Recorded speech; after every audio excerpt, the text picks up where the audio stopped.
Halo teman-teman Gram semua, balik lagi sama kita, Mary dan Febrian di Grace and Truth. Masih sama nih dalam pembahasan kita 30 menit belajar Alkitab. Hari ini kita bahas apa nih?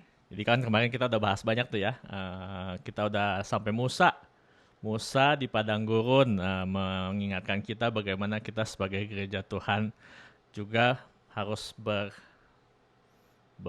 bersandar sama Tuhan, percaya dan merendahkan hati kita selama kita berjalan di padang gurun sampai kita masuk di tanah perjanjian gitu kan. Kita baca dulu ya dari Yesaya 46. Sekali lagi ini ayat yang terus-menerus kita ingat di tiap podcast selama kita belajar perjanjian lama. Ingatlah hal-hal yang dahulu dari sejak purbakala, bahwasanya akulah Allah dan tidak ada yang lain. Akulah Allah dan tidak ada yang seperti aku, yang memberitahukan dari mulanya hal yang kemudian dan dari zaman purbakala apa yang belum terlaksana, yang berkata keputusanku akan sampai dan segala kehendakku akan kulaksanakan. Oke, kita berdoa dulu yuk. Tuhan Allah Bapa kami dalam surga, mengucap syukur untuk kebaikan-Mu. Kami berdoa ya Bapa supaya Engkau memberikan kami Tuhan pewahyuan untuk firman-Mu, untuk mengerti rencana-Mu Tuhan untuk dunia ini. Biar Tuhan kami Tuhan bisa mengenal Engkau lebih dalam lagi. Di dalam nama Yesus kami berdoa. Amin. Oke, jadi kemarin kita belajar Musa. Nah, pertanyaan nih. Waduh, kuis lagi nih. Siapa yang membawa bangsa Israel masuk ke tanah perjanjian? Yosua. Yosua. Kenapa bukan Musa? Karena dia telah gagal. Kenapa gagal? Gagalnya kenapa tuh? Karena dia pakai tongkat memukul kepada batu itu. Ya, jadi kan Tuhan Allah berbicara kepada Musa untuk memberikan air kepada bangsa Israel. Bicaralah kepada batu kan. Lalu Musa marah, lalu dipukul batu itu 2 kali dan keluarlah air. Lalu sebagai hukuman karena Musa tidak taat kepada Tuhan, Tuhan berkata nih di Ulangan 20 ayat 12. Tetapi Tuhan berfirman kepada Musa dan Harun, karena kamu tidak percaya kepadaku dan tidak menghormati kekudusanku di depan mata orang Israel, itulah sebabnya kamu tidak akan membawa jemaah ini masuk ke negeri yang akan kuberikan kepada mereka. Nah, ini sangat menarik ya. Dulu waktu aku masih kecil, sekolah minggu ngelihat kayak begini kayak bertanya-tanya.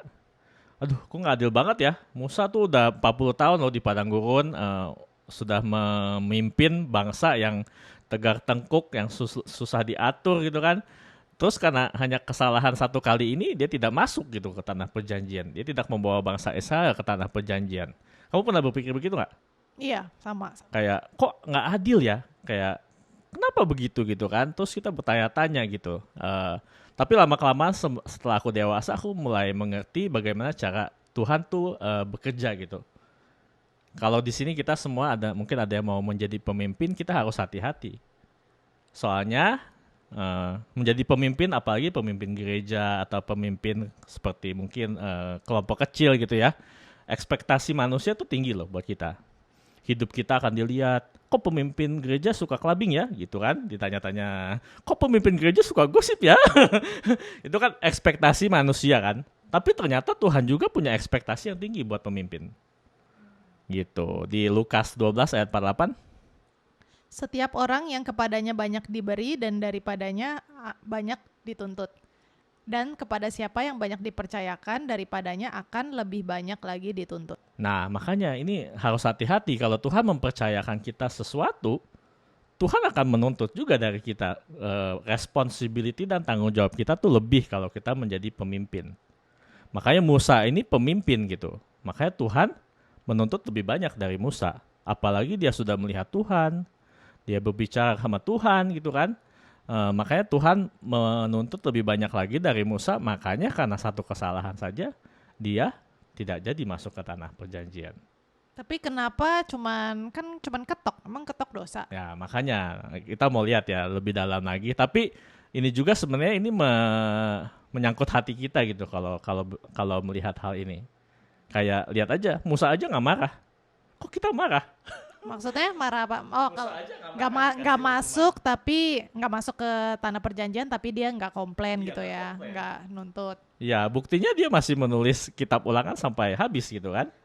Dan dia tidak bilang, oh Tuhan kok begitu sama aku gitu, tapi kok jadi kita yang ribut gitu kan, aneh kan? Itu masalah hati makanya. Menurut aku makanya Musa bisa dibilang orang yang paling rendah hati di Perjanjian Lama, walaupun dia sendiri yang menulis gitu. Sebenarnya ini kenapa hukumannya seberat itu? Karena menurut aku ini loh, batu itu sebenarnya merupakan simbol. Dan di Alkitab ini simbol itu sangat konsisten ya. Perjanjian Lama dan Perjanjian Baru. Batu ini adalah simbol dari Mesias.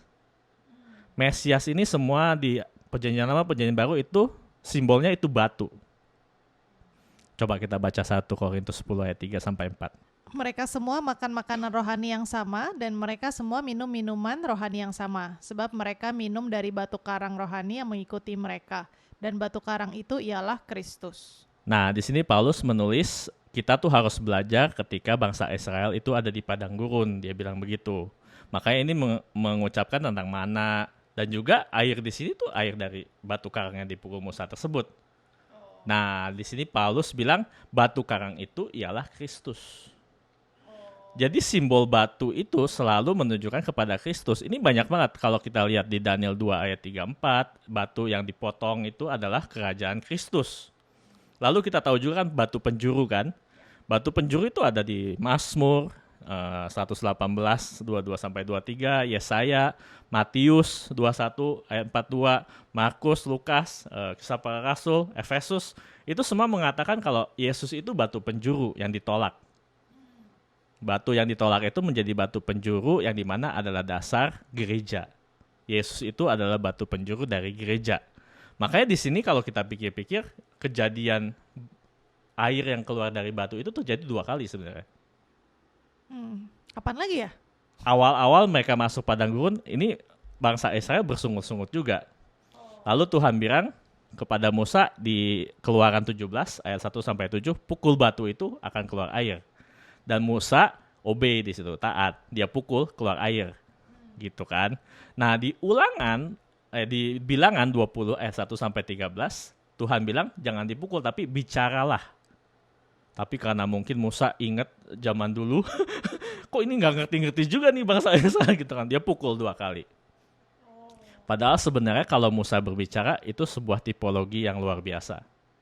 Karena kedatangan Yesus pertama kali dia hancur, dipukul untuk memberikan air hidup kepada kita. Yang kedua kali dia tidak akan dipukul dan hancur. Dia akan datang sebagai raja. Nah, di sini makanya sangat menarik karena kita akan membahas lebih banyak mengenai kedatangan Yesus kedua kali. Oke? Menarik? Nah, jadi Yosua lah yang memimpin bangsa Israel masuk ke tanah perjanjian kan. Nah, yang paling pertama benteng pertahanan yang ada di tanah perjanjian apa? Jericho. Ya, ini paling suka di khotbahin ya, apalagi kalau yang karismatik suka puter-puter gedung buat beli. Padahal apakah itu maksudnya memutar-mutar gedung supaya runtuh? Sebenarnya Jericho ini sangat menarik. Karena di Yosua 6 kan itu kan ceritanya. Tapi kalau kalian baca paralel dengan Wahyu 8-11 itu banyak paralel sebenarnya. Angka 7 itu sering disebut. 7 imam, 7 malaikat, 7 sangkakala, 7 sangkakala. Terus ada 2 spies, apa tuh spies? Mata-mata, ada 2 juga saksi di Wahyu. Jadi kalau kalian mau belajar itu lebih dalam lagi ya silakan baca paralel gitu. Yosua 6 dan juga Wahyu 8-11 itu akan ada banyak persamaan. Dan juga kalian lihat kalau pada saat Jericho itu Yosua melanggar banyak sekali hukum Taurat. Hari ke-7 kan harusnya nggak boleh ngapa-ngapain kan, Sabat kan. Lalu membunuh, lalu Lewi di depan perang itu sebenarnya nggak boleh di hukum Taurat. Tapi dilakukan semua itu. Itu sangat menarik karena kita tahu di Wahyu juga banyak sekali yang sadis-sadis gitu. Oh, nanya dikit. Nah, jadi kalau misalnya di zaman Yosua kan tanah perjanjian itu adalah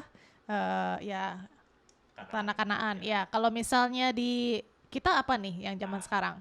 Menurut aku tanah perjanjian itu adalah kedatangan Yesus kedua kali yang dimana dia akan memerintah sebagai raja. Nah, di sini makanya aku mau lebih fokus kepada kedatangan Yesus yang kedua kali karena banyak orang mungkin nggak mengerti ya rencana Tuhan apa yang akan terjadi ketika dia datang yang kedua kali. Menurut kamu apa yang terjadi kalau Yesus datang kedua kali? Membawa kita semua ke surga. Wah, kita ke surga, iya. Banyak yang berpikir seperti itu, membawa kita ke surga. Tapi sebenarnya banyak janji-janji Allah yang belum digenapi di perjanjian lama. Dan itu sesuatu yang akan dia genapi pada saat kedatangannya yang kedua kali. Gitu. Jadi kalau kita baca aja nih ya di Wahyu 20 ayat 16, Wahyu 20 ayat yang ke-6. Berbahagialah dan kuduslah ia yang mendapat bagian dalam kebangkitan pertama itu. Kematian yang kedua tidak berkuasa lagi atas mereka, tetapi mereka akan menjadi imam-imam Allah dan Kristus. Dan mereka akan memerintah sebagai raja bersama-sama dengan dia 1000 tahun lamanya. Nah, ini kerajaan 1000 tahun ya? Ini kerajaan 1000 tahun. Ketika Yesus mengalahkan antikristus dan nabi palsunya, lalu akan terjadilah kerajaan 1000 tahun ini. Dulu aku sering berpikir, ngapain ini 1000 tahun ini ya? Soalnya kan sudah selesai kan? Si setan sudah kalah gitu kan. Lalu si antikristus sudah kalah gitu kan. Nabi palsu sudah kalah. Tapi ngapain kayak 1000 tahun ini kita memerintah dan si setan kan dikurung kan 1000 tahun. Setelah 1000 tahun si setan dikeluarkan, lalu terjadilah perang terakhir tuh, Armageddon. Tapi ngapain 1000 tahun ini? Nggak tahu kan, kita itu bingung makanya sebenarnya kalau kita cuma baca dari Wahyu. Tapi makanya kita harus melihat dari perjanjian lama. Karena 1000 tahun ini menurut aku penggenapan akan janji-janji Allah yang belum digenapi di perjanjian lama. Makanya bangsa Israel itu sebenarnya menantikan Mesias yang dimana dia akan menjadi raja.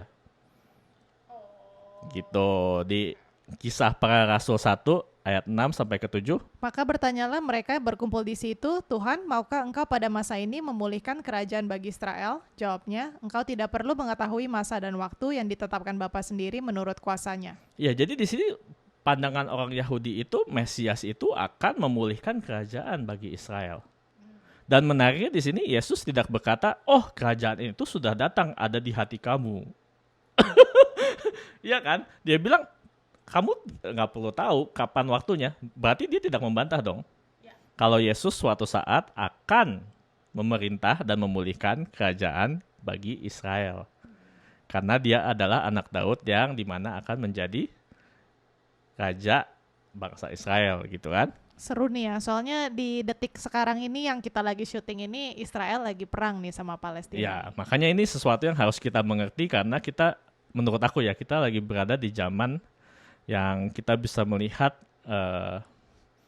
Alkitab itu benar, iya. Makanya apakah yang harus kita lihat, yang dimana kita bisa melihat kalau kedatangan Yesus itu sudah dekat untuk yang kedua kali gitu. Apa yang akan terjadi, kita akan melihat dari buku Zakaria ya. Kalian boleh membaca sendiri buku Zakaria. Tapi Zakaria ini adalah nabi sebelum Maleaki. Jadi yang kedua terakhir itu. Jadi sebelum Yesus datang ada yang namanya Zakaria dan dia menubuatkan begini di Zakaria 8 ayat 3 sampai 5. Beginilah firman Tuhan, aku akan kembali ke Sion dan akan diam di tengah-tengah Yerusalem. Nah, di sini menarik. Aku ini siapa? Nah, Yesus. Yesus ini Mesias atau mungkin ini sebenarnya Allah sendiri. Dan dia berkata, aku akan kembali. Berarti dia pernah pergi dong. Iya, ini sebenarnya secara tidak langsung kita tahu kalau Allah atau Mesias itu akan datang 2 kali. Nah, kedatangan yang kedua kali akan datang di Yerusalem. Ini menarik ini. Karena Zakaria sendiri sudah bilang kalau Mesias itu akan datang kembali ke Yerusalem. Lalu apa yang terjadi? Yerusalem akan disebut kota setia dan gunung Tuhan semesta alam akan disebut gunung kudus. Beginilah firman Tuhan semesta alam. Akan ada lagi kakek-kakek dan nenek-nenek duduk di tengah jalan-jalan Yerusalem, masing-masing memegang tongkat karena lanjut usianya. Dan jalan-jalan kota itu akan penuh dengan laki-laki dan anak perempuan yang bermain-main di situ. Nah, di sini kita bisa lihat kalau di Yerusalem akan terjadi damai. Karena the Prince of Peace have come. Makanya sekarang hati kita juga buat bangsa Israel ya yang lagi diserang gitu kan, lagi perang. Kita tahu semuanya ini adalah penggenapan firman Tuhan sih sebenarnya. Tapi kita harus doain mereka supaya ada supaya mereka percayalah sama Yesus, Mesias mereka itu gitu. Dan kita bisa melihat kalau 1000 tahun ini, di mana nanti itu kalau kalian baca di Yesaya 11 atau Yesaya 65, orang-orang itu akan mati dengan sangat tua. Matinya tua, dan juga nanti ditulisnya, ini menarik ya sebenarnya, kayak binatang-binatang buas itu akan main sama anak kecil. Menurut aku itu literal gitu. Tapi mungkin juga ada yang bilang itu nggak literal, cuma kiasan. Tapi menurut aku literal, di mana akan ada damai, damai yang benar gitu, damai yang sejati ketika the Prince of Peace itu datang gitu. Nah, kita juga lihat di ini lumayan panjang nih, Zakaria 14 ayat 1 sampai 5. Apa yang akan terjadi di sini? Sesungguhnya akan datang hari yang ditetapkan Tuhan, maka jarahan yang dirampas daripadamu akan dibagi-bagi di tengah-tengahmu. Aku akan mengumpulkan segala bangsa untuk memerangi Yerusalem. Di sini udah terjadi belum? Aku akan mengumpulkan segala bangsa untuk memerangi Yerusalem. Belum pernah, tapi ini belum pernah terjadi kan? Belum pernah terjadi. Dulu kan Babylon cuma satu bangsa. Lalu Roma kan di 70 setelah Masehi cuma satu bangsa. Nah, sekarang nih lagi panas nih. Tapi firman Tuhan sendiri sudah berkata kalau nanti di masa depan segala bangsa akan memerangi Yerusalem sebelum kedatangannya yang kedua kali. Ngeri ini. Iya, terus apa dibilang? Kota itu akan direbut, rumah-rumah akan dirampoki, dan perempuan-perempuan akan ditiduri. Setengah dari penduduk kota itu harus pergi ke dalam pembuangan, tetapi selebihnya dari bangsa itu tidak akan dilenyapkan dari kota itu. Kemudian Tuhan akan maju berperang melawan bangsa-bangsa itu seperti ia berperang pada hari pertempuran. Di sini kita bisa lihat kan, ketika mereka dikepung oleh segala bangsa, Tuhan akan datang. Tuhan akan datang, nanti kita lihat kenapa dia datang gitu kan. Terus dibilang apa di sini?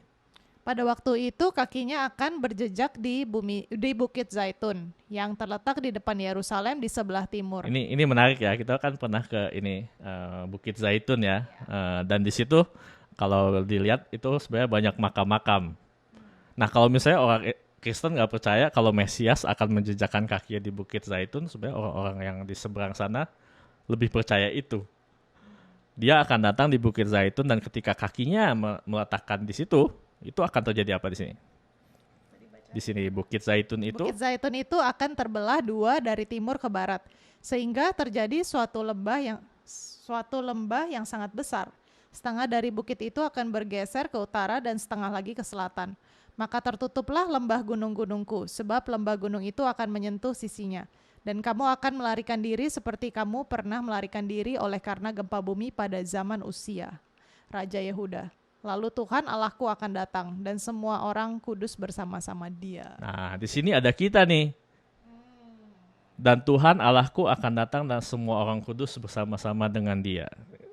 Kita juga nanti turunnya mungkin bareng-bareng Tuhan Yesus tuh di situ di Bukit Zaitun. Ya kan, itu nanti itu ya rapture itu nanti mungkin lebih seru juga itu kan. Jadi di sini kita bisa melihat kalau nanti segala bangsa akan memerangi Yerusalem. Tapi ketika mereka berteriak meminta tolong kepada Yesus, Dia akan datang dan memerangi bangsa-bangsa tersebut.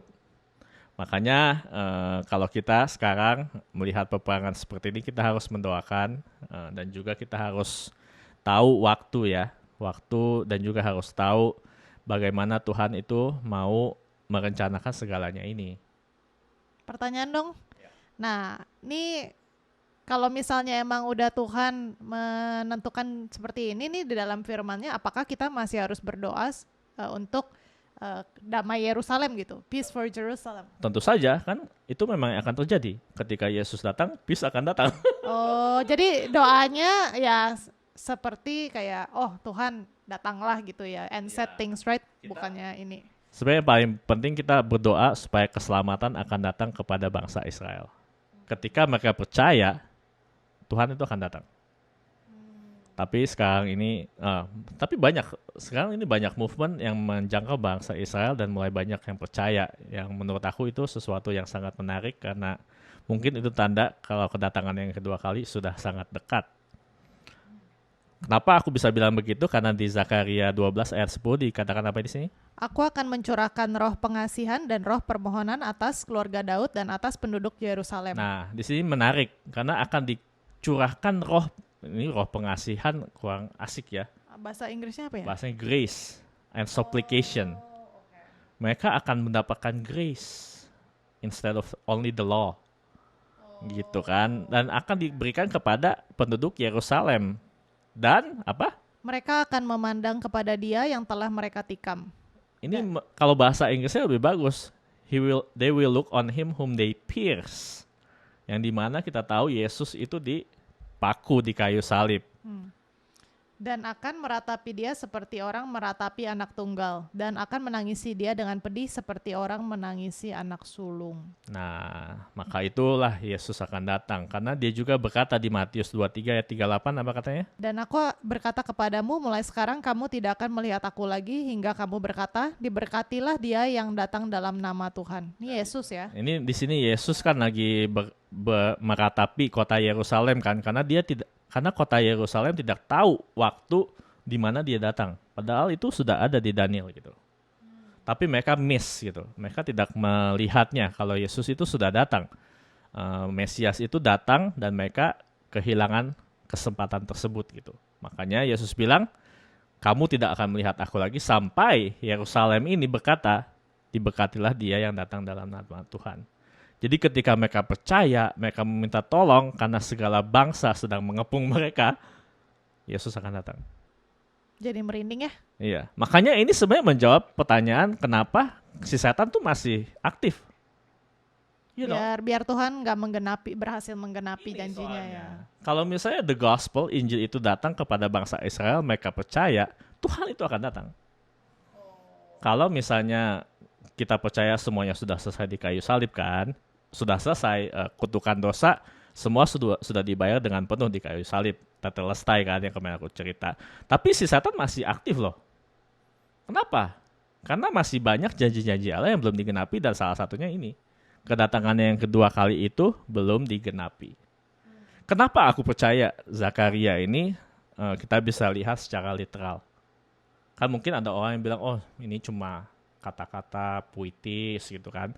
Nggak bisa dilihat secara literal. Zakaria 12, Zakaria tadi berapa lagi? 9, 14. Ini nggak bisa dilihat secara literal. Dia tidak akan benar-benar menginjakkan kaki di Bukit Zaitun gitu. Tapi aku percaya ini secara literal. Kenapa? Karena ada salah satu yang kita tahu, Zakaria juga adalah nabi yang asli. Kenapa? Salah satu yang dia katakan di Zakaria 9 ayat 9 ini terjadi. Apa dikatakan? Bersorak-soraklah dengan nyaring, hai putri Sion, bersorak-sorailah, hai putri Yerusalem. Lihat rajamu datang kepadamu, ia adil dan jaya. Ia lemah lembut dan mengendarai seekor keledai beban yang mudah. Ini literal nggak? Literal sekali. Ini terjadi secara literal. Kita bisa lihat di Matius 21 ayat 5 dan Yohanes 12 ayat 14. Bahkan menurut aku ini yang paling nggak masuk akal ya untuk terjadi secara literal. Masa raja masuk dengan keledai? Tapi ini bisa terjadi secara literal di mana kita tahu Yesus ketika Palm Sunday, apa tuh bahasa Indonesia? Palm Sunday, dia masuk dengan keledai.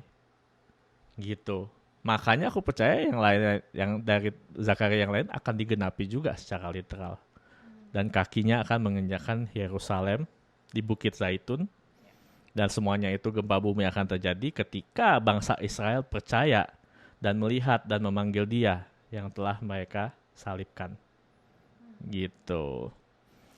Dan apa yang bisa kita lihat dari tembok Yeriko dan dari Wahyu 8-11, sebelum kedatangan Yesus kedua kali akan ada kesusahan besar.